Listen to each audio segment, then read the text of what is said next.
Welcome back, everyone. This is RJ from Emerald City Hockey, and today I'm going to be discussing the first changes that we've made to our projected Seattle Kraken roster.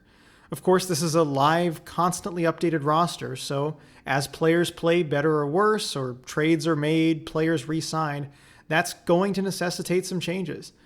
So in this case, we've made 3 changes to our initial roster, and I'm going to go one by one and explain why those changes were made. So, without further ado, here's our first change, and that is the Krakens pick from the Boston Bruins.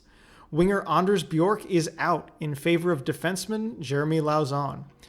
Now, Bjork was our original pick here to start the season, but he just hasn't played well enough to justify taking anymore.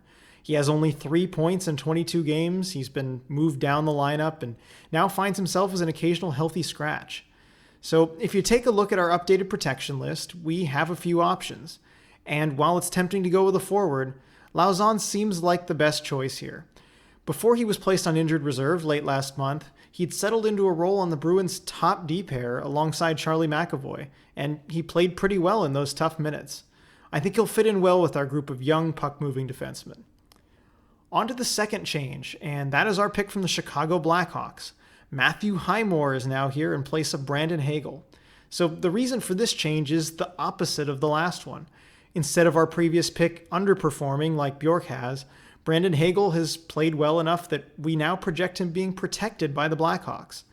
So looking at our protected list, we originally had Lucas Wallmark in that final protection spot, but Wallmark has been in and out of the lineup recently, while Hagel has established a more permanent spot on the Blackhawks' second line.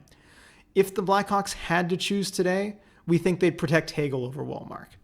So that leaves us needing to pick a different player from Chicago. And we've gone with Matthew Highmore.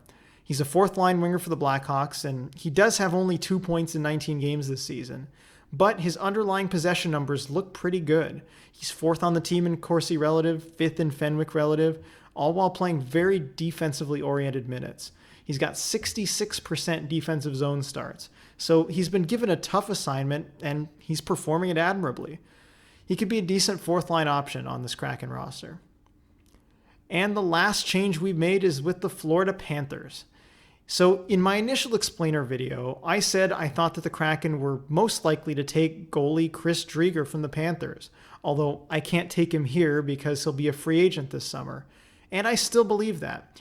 But if the Kraken do take a different player from the Panthers, I'm now more inclined to believe it'll be Radko Gudas.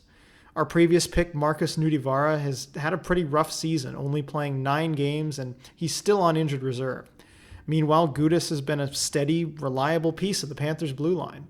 His possession numbers are top 2 on the team, despite playing some tough defensive minutes. I really like what Gudas brings as a player. He's an underrated puck mover and brings a big physical presence to the blue line, and he's really tough to knock down. He'll deliver an explosive check occasionally, too. I think Kraken fans would really like him. So, that's our first batch of roster changes. Keep checking in for more updates. There's going to be a lot of them. We're now less than a month away from the trade deadline, so exciting times ahead. As always, let us know what you think in the comments. Do you agree with the changes? Is this a better team now? We'd love to hear what you think. Make sure to follow us on Twitter at Emerald City HKY, here on YouTube, Emerald City Hockey, and on the website at emeraldcityhockey.com. Thanks for watching, and go Kraken!